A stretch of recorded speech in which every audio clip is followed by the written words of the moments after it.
Breaking news out of Philly, another star injury for the Bad Luck Boys in the city of brotherly love. Plus, the NBA was serving fresh beef last night. Paul George, Steve Kerr, Ja Morant, and LeBron James all in the business end of bad blood. That's all today on the Locked On NBA podcast.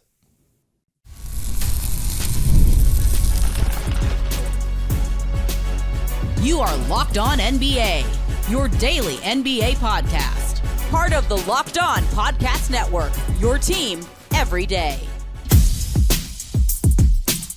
Welcome to Locked On NBA. Thanks for making us your first listen of the day. We are free and available wherever you get podcasts, and that is including on YouTube, part of the Locked On Podcast Network, your team every day. You can start the season with a big return on FanDuel today. New customers will get started with $150 in bonus bets if you win your first $5 bet. Visit FanDuel.com to get started. I'm Doug Branson, host of Locked On Hornets and your Shot Clock Sherpa, guiding you through the NBA's biggest stories with the help of Locked On's local experts. With me are two of Locked On's premier national NBA experts. From the Locked On Nuggets podcast and senior writer for the Action Network, we have Matt Moore. And from the Locked On Bulls podcast, it is Hayes. Okay, we had a great show planned. We still do, but it got shaken up by some breaking news out of Philadelphia, where we learned from Shams Charania that Tyrese Maxey is going to miss multiple weeks with a hamstring injury that he suffered late in last night's game against the Los Angeles Clippers. My goodness, another star injury for Philly. They're just swapping the big three in and out, in and out. How big of a loss is this for the Clippers, Hayes? For the Sixers, excuse me, Hayes. It's a loss for the Clippers. Everything's a loss for the Clippers. But this is a major loss. Like and not just because of Maxey, who's averaging almost 30 points per game, but it's a major loss because now it's another setback potentially on getting Paul George, Joel Embiid, and Tyrese Maxey all on the same page and getting them over this hump of them learning how to play together. Like this 76ers season is just turning into a calamity so early into the season. It's hilarious, to be quite honest. And it's just another setback for a team that's really trying to find their footing in this Eastern Conference with the way they revamped this roster. So on that point, it's a big loss. Sometimes these teams get together and it just never comes together. It just doesn't happen. Like this has happened with other super teams. You look at the Brooklyn Nets. Now they had, a global pandemic that messed with stuff. But I also think that if you just kind of look at some of these other squads, and this even goes back to some of the teams in the 90s, like there have just been these combinations of players that when you put them together, it doesn't happen for them. And it's not even necessarily about the fit of the players. It's just they got injured. Really, when you look at it, even though the Lakers had a lot of problems back in 2013, when they added Dwight Howard and Steve Nash alongside Kobe and Powell, like that should have worked. That should have been awesome. But Nash got hurt immediately. Dwight Howard got hurt immediately. And they never really were able to get it together. And we're kind of looking at the same thing with the Sixers where, PG is going to have to be in and out of the lineup. And with Maxey now missing time and these hamstrings, you've got to be patient with him. Otherwise, they're just going to go again. Like you just have to rest it. And there's a point where the season gets so far away from you, there's no point of return. I'm not saying we're there yet, but you could see it from here. So Maxey, despite leaving the game early last night, still is the leader in NBA minutes at 39.7. Obviously a huge scoring threat for Philadelphia, though their offense hasn't been clicking because they've been without their other stars. Speaking of one of their other stars, Joel Embiid, he's going to reportedly make his return from suspension back to the Sixers lineup to make his debut Tuesday for the opening of the NBA Cup. Should this injury impact how the Sixers approach Embiid's playing time when he returns from his suspension, Matt? No, ultimately no. Like just keep, I hate to use the phrase, but just keep the process, right? Like you just want to go ahead and do the same thing. You said the thing. I know, I said the thing. You just want to do what you were planning on doing anyway. Like if Embiid can play, he plays. If he can't play, he can't play. If he needs to rest, he rests. You can't alter it based off of Maxey, and you shouldn't go the other way and be like, well, Maxey's out, we can go ahead and slow play this. You only have so many windows here. Like you only have so wide a window. Paul George is not getting any younger. Joel Embiid's not getting any younger. Maxey's going to be fine, but from the long-term perspective, you got a shot this year. You need to be able to get there. And so if Embiid can play and help you win, play him. You just have to be cautious and not play him more. You have to treat it. His decision tree has to be completely independent of Tyrese Maxey and Paul George's. It does. You do not want to risk, like, the whole point of this whole thing, getting Andre Drummond, everything was to alleviate some on Joel Embiid so he can finally be healthy for the playoffs for the 76ers. I don't think you can alter that plan because of injury to Maxey, injury to Paul George, whatever it is. You have to maintain that because having Joel Embiid on the floor for you gives you the best chance to win basketball games. That's just it. So I just wonder if weeks turns into, more than a month, if the pressure just starts to mount, and if the losses continue to mount, does the pressure mount on not only the organization, but Embiid himself? And as you said, Matt, sometimes it feels like these teams won't come together, aren't coming together. And I think maybe that mentality is going to scare maybe the org or Embiid into playing more than maybe he was comfortable with as he makes his return. Because, I mean, to be frank, like, you could save him for the playoffs, but if you don't make the playoffs, then it doesn't matter. So, I mean, yeah, but I think last year is kind of an instructive point, right? Where, like, he tries to come back last year, clearly wasn't right, suffers the injury, is out several months. Right. And then, like, there was a lot of pressure on him there. Now that injury was actually caused by a weird incident in that Warriors game. But I just think that there will be, I think that there is, I hope there's alignment, because they said this last year too, and then it didn't happen. But I think, and I hope there's alignment from everybody, including Embiid, that, like, he doesn't need to worry about what other people are saying. He doesn't need to worry about the perception. Just, again, stick with what the plan is, and it will work out if you can have the discipline to carry it through. Okay, we'll talk more about this tomorrow and have some reactions from Locked On 76ers, so make sure you're subscribed to the Locked On NBA podcast wherever you get podcasts. Paul George, Sixer, star, made his return to Los Angeles in that Clippers game where he used to play. New stadium, but the same fans he played 5 seasons for had some feelings that they wanted to share with Paul George, including Locked On Clippers host Darian Vaziri. Let's hear from him. Paul George return was fun. It was epic. It was historic because, oh, by the way, so he got his video tribute, and even the wall, most people were clapping. I was just filming. I didn't know how to react, to be honest. I just wanted to hear the wall. Because not that I don't appreciate Paul George for what he did. I appreciate it greatly. I acknowledge that he could honestly be the 3rd best Clipper of all time.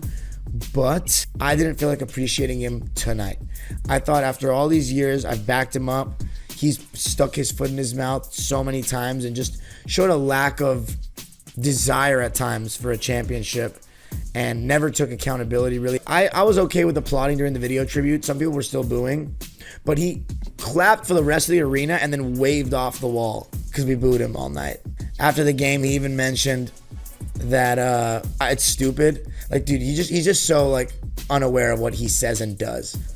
It was all fun and games. I think Paul George deserved what he got. Strong reaction from the host of Locked On Clippers. Here's the full quote from Paul George after the game when asked about the Boo Birds. He said, "It is stupid. I mean, I was a free agent. You know what I mean?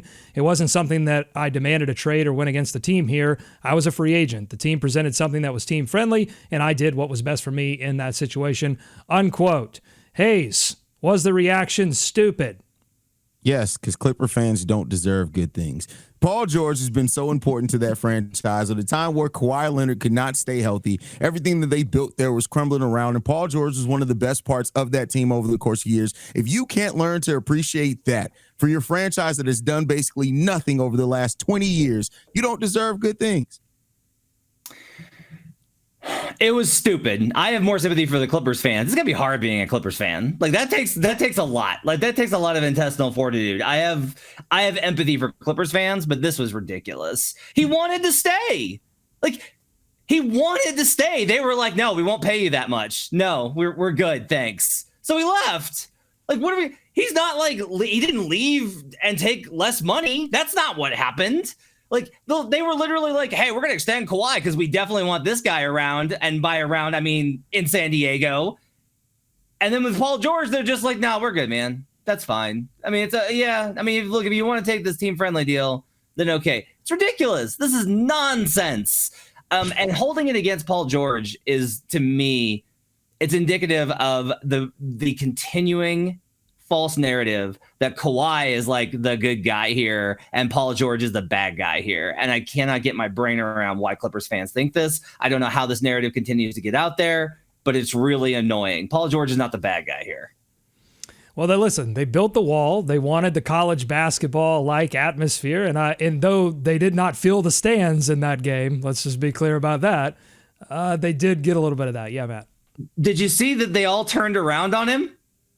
That was my favorite thing. The whole wall, stood up and turned the other way. That's cool. I think that's even though I disagree with the sentiment towards Paul, when you actually have something to legitimately gripe about, that will be very cool. So Intuit continues to be this really great environment with the wall and the fans turn around. It's just with the Clippers, as always, it's oh, you were almost that was almost the right idea, but no, you're still dumb.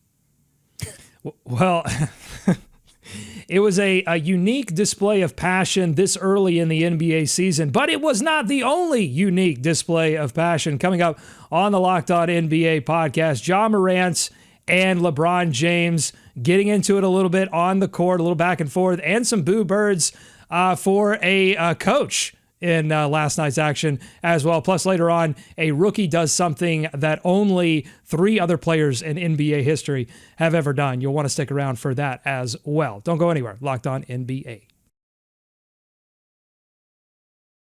Today's episode of the Locked On NBA podcast is brought to you by Skims. If you are like most guys, you probably haven't put too much thought into upgrading your underwear in quite a while. But with Skims launching their new men's line, it's time to rethink what comfort and support actually feels like. Skims is known for quality and fit, and now they're bringing that same attention to men's underwear. Imagine boxer briefs that stay in place, briefs that breathe, and fabrics that feel like they're made just for you. Skims has a range of options, whether you're looking for classic cotton boxer briefs that won't ride up, that does not sound pleasurable, or stretch boxer briefs that move with you all day long. That sounds pleasurable.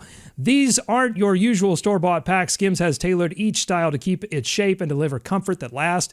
These briefs are perfect for anyone who wants their underwear to stay where it belongs without sacrificing comfort.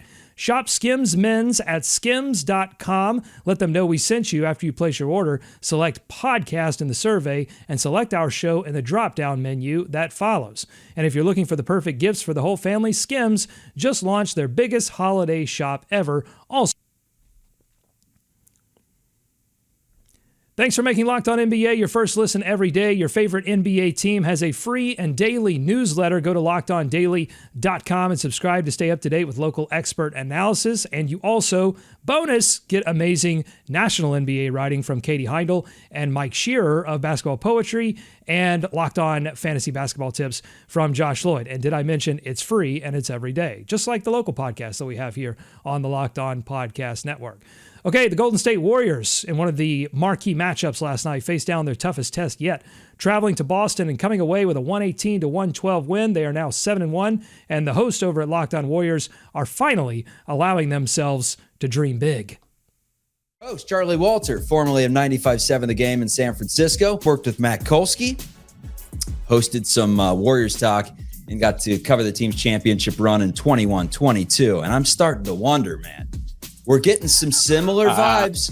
That was a team that started off 18-2 in the national media. Nobody believed in them, much like this team today. But what Golden State does is an incredible defensive first half. The second half, they start hitting shots. This was the first significant test, and they won on the road in the middle of a pretty long road trip, missing a couple of guys. And yes, the Celtics were missing one of their all-stars as well, but it's the NBA. These things happen. This is still the best win of the season. We're looking at a tier 1, tier 2 team in basketball where we didn't know that. That's right. Season. You're looking at a team that doesn't look playing. Tier 1 or Tier 2? Matt, we're going to start with you. Are you ready to believe in these Golden State Warriors? Let's chill out. Let's just chill out a little bit. First off, no one believed in them in 2022. What are you talking about? They won 3 titles. Everyone knew this team was good. What are you talking about? That was a ridiculous statement.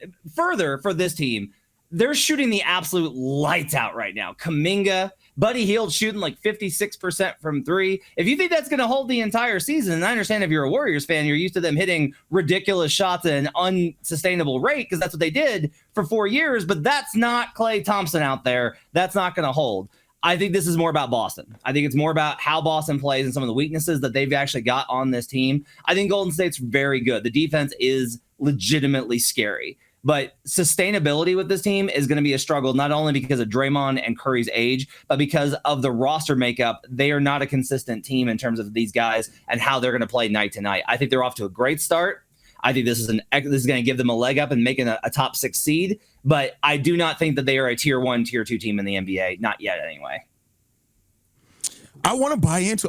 There's parts of me that just because of Steph Curry, I want to say that this team is going to be able to do it. But then I sit back and I get a little bit more rational, and I realize no. Like honestly, this team is going to have to make it to January playing at this level before I'm willing to say they're a tier 1 team in the NBA. Tier 2, maybe they can get out on the end of tier 2, maybe, but they got to be a lot more well, they've been consistent. They got to do it for a lot longer. I think they got to hold up as well. We've already had an injury scare to Curry early in the season. I got to see a little bit more of it. Their bench has been pretty good. With Buddy Hield there, he's been a stabilizing factor on that bench. Johnny Kuminga has been playing fairly consistent since moving to the bench. So there's some signs of it. I just haven't seen enough of it yet.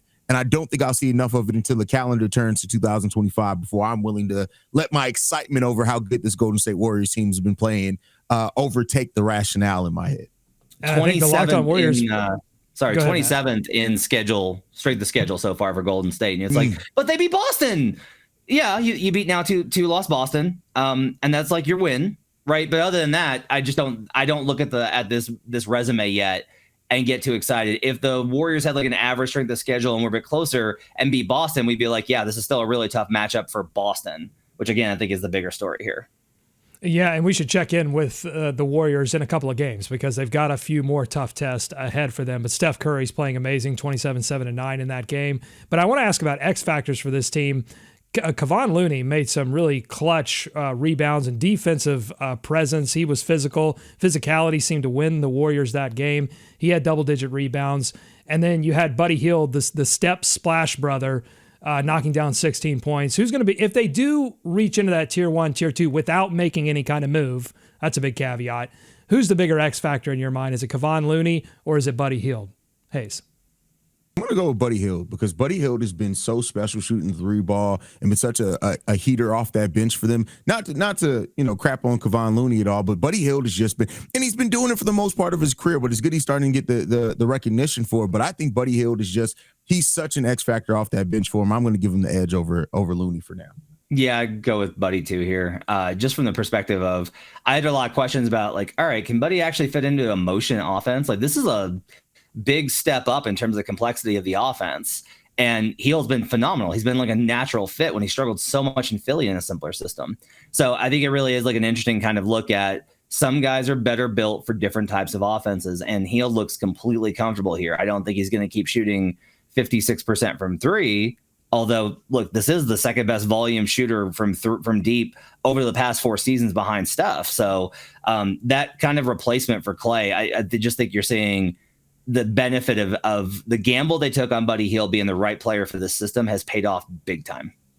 Matt, you mentioned Boston. Let's drop down, flip it, and reverse it over to the Celtics, who dropped their second game of the season. Both close losses, some strength of schedule issues with them as well, I think. I was listening to Locked On Celtics, and John Corrales said they didn't look like they were seeking revenge in that rematch of the 2022 NBA Finals, and he wasn't all that worried about it, that they're essentially a boring team, and that's okay because they're winning a lot of games, and that should be enough. But my question is, should we have that conversation? Is there an edge, an extra something you need to repeat as champions that you're worried that the Celtics might not have out of that performance, Matt? No, I don't think you need to be worried about that. Like, all the Celtics need is for the other team's best superstar to get hurt in 3 straight series. Like, that's really all you need in order for them to get back to the finals. No, look, Boston's going to win 55 plus games. Like, they're going to win 55 plus games. We talked about like the edge, the extra motivation, not going for it. That's what makes Boston so good, is that they don't get caught up in highs and lows. They're the same every single night. And that's what makes them better on most nights than the opponent. Last night was a shooting variance and a bad matchup and a few weaknesses I think that Golden State found tactically in that game.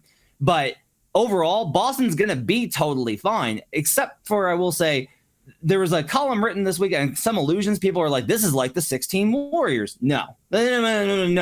No. I don't care how many games they won last year. I don't care about the SRS last year. They had a great season last year. This is not an all-time great team, and that's okay. They won the title. That, like, banner 18 hangs up there. That's good. They have a shot at repeating. They have a definite opportunity to repeat this season. I would not be surprised if the Boston Celtics won the title again. But this is not some sort of all-time elite team. They're just going to win a bunch of games, and that's going to have to be good enough. Hey, so what do you think? Yeah, no, I agree. I'm sorry. I'm not too worried about the Boston Celtics. The Boston Celtics, I honestly think they can win close to 60 games this year. They're going to be fine when it comes down to it. They're going to have a playoff run. They're going to hopefully be tested a little bit more this year in the playoffs. But for the long run, I don't think there's really anything to worry about with Boston. They're so good at sound. They're so good at maximizing what they do great. And they still have another gear that I think they can kick it into defensively that we haven't really seen them be as consistent with this year as they were last year. I think Boston will be fine. Okay, coming up on the Locked On NBA podcast, I promise beef, and we're going to deliver the beef. John Morant and LeBron James getting into it. We'll get a breakdown from the Locked On Grizzlies podcast and ask some tough questions about the Los Angeles Lakers right now. Some interesting comments from JJ Redick after the game. We'll get to all of that on the other side. Today's episode of the Locked On NBA podcast is brought to you by our friends at FanDuel. Get ready to tackle the NFL action with FanDuel, America's #1 sportsbook. Right now, new customers can bet $5 and get $150 in bonus bets if you win. The FanDuel Sportsbook app gives you everything you need to place live bets on the NFL all in one place. So when you get a hunch in the middle of the game, you can check out the latest stats, view live play-by-play, and so much more on the same page where you place your bets. I was perusing the NBA awards because I wanted to look at these NBA Rookie of the Year odds and see if they moved, because a rookie, Zachary Risache, had an amazing game that we're going to talk about in the next segment. And sure enough, he is all tied up with Zach Edey at plus 350 at the top of the Rookie of the Year ladder here at FanDuel. So make sure you visit FanDuel.com today. Join. You'll get started with $150 in bonus bets if you win your first $5 bet. That's FanDuel.com. Never waste a hunch and make every moment more with FanDuel, an official sportsbook partner of the NFL. More Locked On NBA ahead.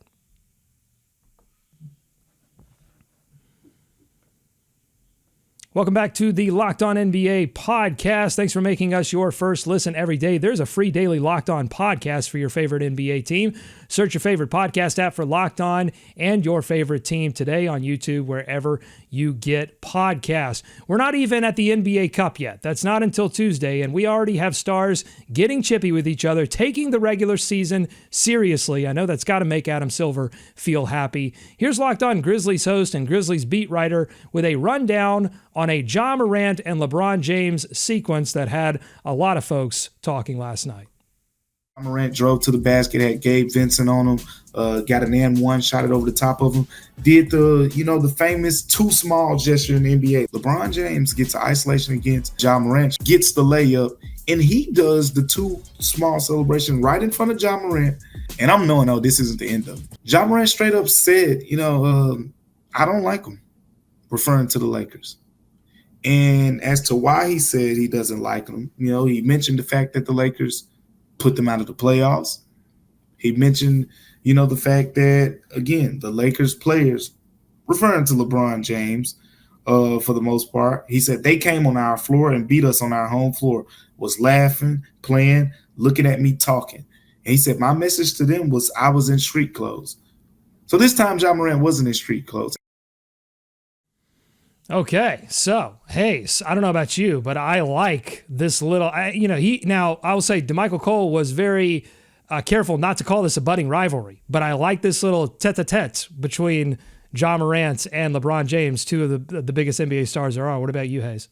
Let it keep building. I love this in basketball. This is fun. This is what rivalries are built on. Not saying it's one yet. Hopefully it could turn into one, but we need more things like this in sports where it's literally the team, like it's respectful, don't like each other. Like, I love this. This is what sports is about to me. Like, this was a fun game to watch. The Memphis Grizzlies ended up pulling out this game, but like, to me, this just adds another layer on it, on top of sports. And so I love to see this. I'm glad that John Morant is focused on basketball right now. And, having this type of edge that Ja Morant has, he's not going to let things die down. As a petty person, from one petty person to another, I appreciate the pettiness of Ja Morant.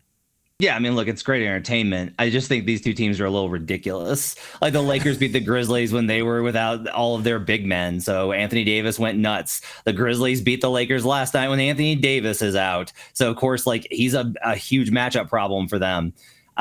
This is going to keep building. And I'll also say this.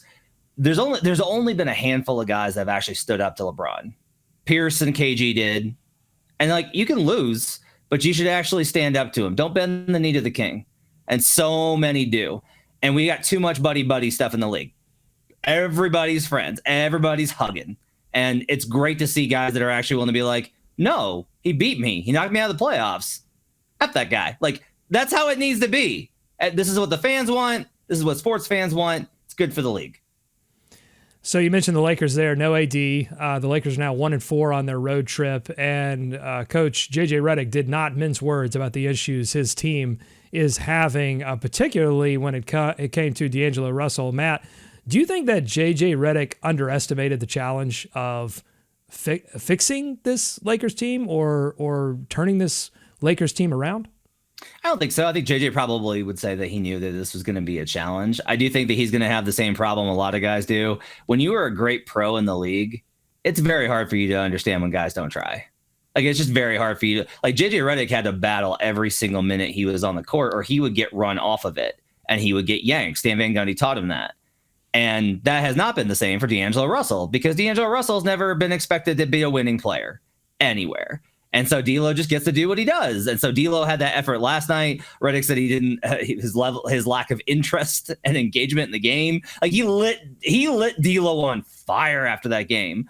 And I do think that for all of the schemes improvement that Redick has provided, you are seeing that this team did play hard under Darvin Ham and is not. This is a common problem with LeBron teams where they tend to be like, I don't have to play hard. I play with LeBron James, who's look at him. He's too cool. He's look how cool he is. But LeBron's able to look like he's not trying and actually be playing hard and be faster and stronger than you. The other guys can't. And that continues to be a real problem the Lakers are dealing with. Yeah, I don't think J.J. Redick really underestimated it too much. He started off the season really having these guys all on the same page. Now they're going through a tough period. This is every coach is going to go through that. And I think they're going to come out on the other side of this okay. I don't know if they're going to be a great team or anything like that, but they'll come out of this okay. J.J. Redick is a smart enough guy where I think he's going to find a way to motivate these guys needed enough. I still think they need to get, I think Match made this point as well, get D'Angelo Russell out of there. And that's just get D'Angelo out of there. But other than that, I think they're going to be fine for the long run. All right, that's going to do it for this edition of Locked On NBA. If you like what you heard today, subscribe to Locked On NBA wherever you get podcasts, and that includes YouTube. Thanks so much for making Locked On NBA your first listen. Enjoy tonight's action. Be kind to each other, and we will see you right back here. And we'll give you another update on this Tyrese Maxey injury, including reactions from the Locked On Sixers podcast on Friday's edition of Locked On NBA. See you then.